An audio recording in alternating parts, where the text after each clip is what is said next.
La curiosidad de este domingo al final del día son algunos rumores que son relativamente interesantes, pero que vienen algunos informes de inteligencia de los Estados Unidos. Dice que el régimen cubano habría comprado cientos de drones militares y que estaría jugando con la idea de usarlos contra objetivos dentro del territorio norteamericano. ¿Es verdad o es un bluff? ¿O es la jugada desesperada de un régimen que ya no tiene nada que perder ni dentro de la isla ni afuera? Personalmente yo no dudo nada del castrismo. Son capaces de cualquier locura con tal de aferrarse al poder. Pero un ataque con drones contra Estados Unidos sería una solución desesperada, un movimiento casi de último recurso y muy probablemente el principio del fin para ellos. Si una cosa así llegara a ocurrir, sería prácticamente una primera eh, vez que sucedería en la historia. El territorio de Estados Unidos casi nunca ha sido atacado directamente. En más de 2 siglos tenemos unos muy pocos casos puntuales. En 1814, durante la guerra de 1812, tropas británicas entraron en Washington, D.C., quemaron edificios gubernamentales, incluida la residencia del presidente, lo que hoy es la Casa Blanca. En el 16, Pancho Villa cruzó la frontera con unos cientos de hombres y atacó al pueblo de Columbus, en Nuevo México, matando a varios norteamericanos. En el 41, Japón lanzó el ataque sorpresa contra la base de Pearl Harbor en Hawái, destruyendo parte de la flota del Pacífico y matando también a miles de personas. Y son 3 ejemplos bien concretos. Bueno, se pudiera agregar lo de las Torres Gemelas, pero ataque militar contra Estados Unidos creo que son esos ejemplos. Estados Unidos suele generalmente pelear las guerras fuera de su casa, no dentro de su territorio. Por eso, que un régimen latinoamericano a 90 millas se plantee siquiera la idea de atacar suelo americano con drones, sería cruzar una línea roja histórica. Ahora compáralo con el momento actual. Estados Unidos nunca ha estado mejor preparado militarmente que hoy. Tiene superioridad tecnológica en casi todos los campos. Detección temprana desde satélites y radares avanzados, defensa antiaérea, antimisiles también en capas, drones, aviación de combate de quinta generación, misiles de precisión y una red global de bases y aliados. Cualquiera que piense que va a lanzar un ataque desde Cuba con drones o con lo que sea, tirapiedra, y que Estados Unidos no va a verlo venir o no va a poder responder, está viviendo en una fantasía suicida. Y aquí hay un punto que muchos subestiman. Estados Unidos no es cualquier país, es la mayor potencia militar del planeta. Y para los que vivimos en el sur de la Florida hay un detalle clave. En Miami está la sede del Comando Sur de Estados Unidos. El Comando Sur, para los que no lo saben, es el mando del ejército norteamericano encargado de América Latina y el Caribe. Ahí tienen inteligencia, planificación, operaciones, coordinación con aliados. Mucho de lo que tiene que ver con Cuba, Venezuela, Nicaragua y toda la región se cocina desde aquí, de la misma ciudad donde tú y yo vamos al supermercado. Es decir, si alguien cree que un ataque desde Cuba le va a agarrar a Estados Unidos durmiendo, no entiende cómo funciona el músculo militar americano, ni dónde está parado el régimen cubano en la cadena alimenticia del poder mundial, en esa pirámide. Hay algo que los fanáticos del régimen repiten mucho. No, porque con los drones ahora sí pueden llegar a territorio de Estados Unidos. Ahora sí pueden tocar la Florida. Ahora sí pueden hacer daño sin moverse de la isla. Perfecto. Vamos a aceptar en teoría que algunos de esos drones pudiesen llegar. Pero esa supuesta facilidad es recíproca. Si tú desde Cuba puedes mandar un dron a 90 millas, este país que está preparado hasta los dientes para ese tipo de escenario, puede cruzar esas mismas 90 millas con una superioridad tecnológica que en La Habana ni siquiera sueña. Traducido al cubano de pie, me puedes dar un pellizco, pero el que te va a reventar después es el ejército más poderoso y mejor equipado del planeta. No estamos hablando de dos países iguales jugando con drones en un juego video. Estamos hablando de una dictadura pobre, tecnológicamente atrasada, contra una superpotencia con décadas de experiencia en guerra moderna, inteligencia y precisión quirúrgica en sus ataques. Te voy a dar un concepto que quiero que recordemos. Estamos entrando en la era del pellizco nuclear. Antes las guerras eran bombas que arrasaban ciudades.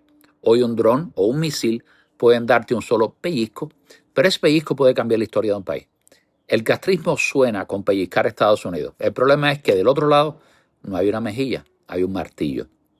Ahora bien, un ataque directo de Cuba a Estados Unidos, si se diera, no se limitaría solo a bases y objetivos militares. Probablemente también iría contra personas concretas. El régimen sabe perfectamente quiénes somos los que estamos plantando cara desde el exilio.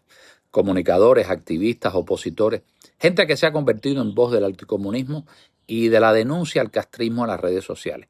No sería raro que, en un escenario extremo, activasen agentes dormidos, escondidos, esos que hoy pasan desapercibidos, para pasarle la cuenta a alguien como símbolo de que Cuba tiene el brazo largo. Ese es el estilo mafioso del castrismo. Mandar el mensaje de que pueden tocarte estés donde estés y que ningún micrófono, ningún canal, ninguna cuenta esté fuera de su lista. Pero ahí viene la parte que el castrismo no puede ignorar. Un ataque así no le saldría gratis. La respuesta de Estados Unidos sería radical y aplastante. En las primeras horas, los centros estratégicos del régimen, militares, de mando, comunicaciones, inteligencia, hasta la infraestructura clave, desaparecerían así, bajo el fuego de la máquina militar más poderosa del mundo. Y después vendría otra fase, no tan complicada, para fuerzas especiales y unidades tácticas. Entrar, localizar, eliminar físicamente a los huesos más duros del comunismo cubano, la cúpula militar y política que ha sostenido la dictadura durante décadas. Un movimiento así sería básicamente un suicidio político y militar del castrismo. Por eso, personalmente, considero este escenario de conflicto directo muy poco probable. No imposible, pero sí altamente improbable. Entonces, si es tan suicida, ¿qué es lo que está pasando? Lo más probable es que Cuba esté bloqueando. Está ladrando fuerte para que se tenga en cuenta ese peligro y para que Estados Unidos piense dos veces antes de apretar más el cerco. El régimen necesita que el mundo crea que tiene algo con lo que se puede hacer daño. Antes eran los misiles, luego los médicos, ahora quieren que la palabra drones sea esa. Su lógica es, si parezco más peligroso, tal vez me traten con más cuidado. Y ojo con otro detalle. El simple hecho de que esa información sobre drones, cantidades y posibles objetivos se filtre a la prensa en este momento no es casualidad. Eso puede acelerar la dinámica, aumentar la presión internacional, justificar medidas más duras e incluso abrir la puerta a operaciones encubiertas contra figuras del régimen. No me sorprendería que en las próximas semanas algunos dirigentes de la cúpula empiecen a enfermarse, a tener accidentes o a desaparecer discretamente del mapa político. Cuando el ambiente se calienta, las propias dictaduras comienzan a comerse a sus cuadros. Y algo que quiero decir a los cubanos de pie, tanto dentro como fuera de la isla. Una de las grandes transformaciones del desarrollo militar táctico en las últimas décadas es la precisión. Las guerras ya no son únicamente esas imágenes de bombas gigantes arrasando ciudades completas como la Segunda Guerra Mundial. En los últimos años se han desarrollado armas llamadas municiones guiadas de precisión. Bombas y misiles que usan sistemas de guía avanzados, GPS, láser, sensores, para caer exactamente donde se quiere con un margen de error muy pequeño. Eso significa que hoy se puede atacar un punto muy concreto, un vehículo, un despacho, un cuarto dentro de una casa, minimizando el daño alrededor. No es ciencia ficción. Hay bombas y misiles diseñados precisamente para darle a objetivos muy específicos, como un coche, una ventana, una habitación, reduciendo el impacto en el resto del edificio. ¿Significa esto que no habría daños colaterales? No, no. Siempre hay riesgo, siempre puede haber errores, siempre hay víctimas inocentes en la guerra. Pero sí significa que si en algún momento se decide golpear a la cúpula del régimen, la tecnología existe para ir a por el despacho, el búnker o el vehículo de esa persona clave, sin tener que arrasar barrios enteros como se hacía antes. El castrismo siempre jugó a que si había guerra, moriríamos todos juntos, pueblo y dictadores. Esa era su garantía, el miedo al apocalipsis. Pero la tecnología lo cambia todo el juego. Hoy es posible apuntar al despacho de general, al búnker del ministro, al pasillo donde se reúne la cúpula, sin tener que volar el barrio entero. Antes era, si nos hundimos todos. Hoy es, si te hundes tú primero. En otras palabras, el castrismo puede amenazar con drones, puede hablar de alcance de blancos y de brazo largo, pero hoy también existe la capacidad de responderle con una precisión que apunte directamente a quien toma las decisiones sin necesidad de convertir toda la isla en un cráter. Mientras tanto, para los parejitas, para los anticomunistas que vivimos aquí en la Florida, yo solo voy a sugerir algo bien sencillo. No es para crear histeria, pero sí para hablar claro. Vivimos a 90 millas de una dictadura desesperada, resentida y cada vez más peligrosa porque está acorralada. En los Estados Unidos de América existe una enmienda constitucional que protege el derecho de los ciudadanos a portar armas para su defensa, la segunda enmienda. Si tú crees en ese derecho y aún no estás preparado, este es el momento de pensarlo en serio.